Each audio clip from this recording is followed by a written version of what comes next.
ఏది ఒళ్ళు బొలుపు, ఏది పొగరు, ఏది తల తిక్క. నీ దగ్గర తిక్క ఉండాలా, ఎదురోడికి తిక్క ఉండకూడదు, దానికి లెక్క ఉండాలా. నీ దగ్గర బలుపు ఉండాలా, ఎదురోడు మాట్లాడేటప్పుడు మాత్రం బాధ్యతగా తల ఉంచుకుని బానిసలాగా బ్రతకాలి. ఇది సమాజంలో సాధ్యమేనా? ఎన్ని రోజులు నిర్బంధిస్తావు, ఎన్ని రోజులు ఆపుతావు? నేను ఖచ్చితంగా ఒక మాట చెప్తా, సంస్కారహీనమైన భాష సోషల్ మీడియాలో ఎవడు పెట్టినా తప్ప, ఇంక్లూడింగ్ మనం పెట్టినా తప్ప. మనం పెట్టం ఎప్పుడు కూడా. లం కొడకలు, ముమ్ కొడకలు ఇట్లాంటి ఎప్పుడు పెట్టలేదే. లేదా ప్రభుత్వాలకు సంబంధించినటువంటిది జగన్ హయాంలో కూడా ఇదిగో సో చోట కొట్టారట చూసుకోండి, ఏంది ఇది, ఇట్లాంటి దరిద్రం ఏంటి, ఇదేం అహంకారం, ఇదేం బలుపు అని ప్రశ్నించిన సందర్భాలు ఉన్నాయి. రాజ్యాధికారం అనేటటువంటిది బలుపు ఉండకూడదు అన్నటువంటి విషయాన్ని మాట్లాడాం మనం అనేక సందర్భాల్లో. అలాగే చంద్రబాబు గారిని గురించి, వాళ్ళ కుటుంబాన్ని గురించి విమర్శించినప్పుడు తప్పు పట్టిన వాళ్ళం మనం.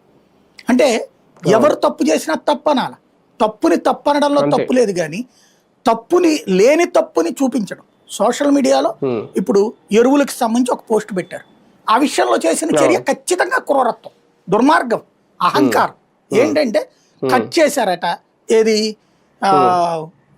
ఎరువులకు సంబంధించినటువంటిది ఎక్కువ వాడద్దు, క్యాన్సర్ వస్తుంది అని ఆయన చెప్పింది, ప్లస్ ఎరువుల కొరత అన్నటువంటి దాని గురించి. ఆ రెండు కలిపితే తప్పేం లేదే, దాన్ని అర్థం చేసుకునే వాళ్ళకి తెలుసు కదా, దాన్ని బేస్ చేసుకునే అదేదో ఆర్టిఫిషియల్ అనలిస్తో మార్పింగ్ చేశారంటూ తప్పుడు ప్రచారం అవసరమా? అది వాటి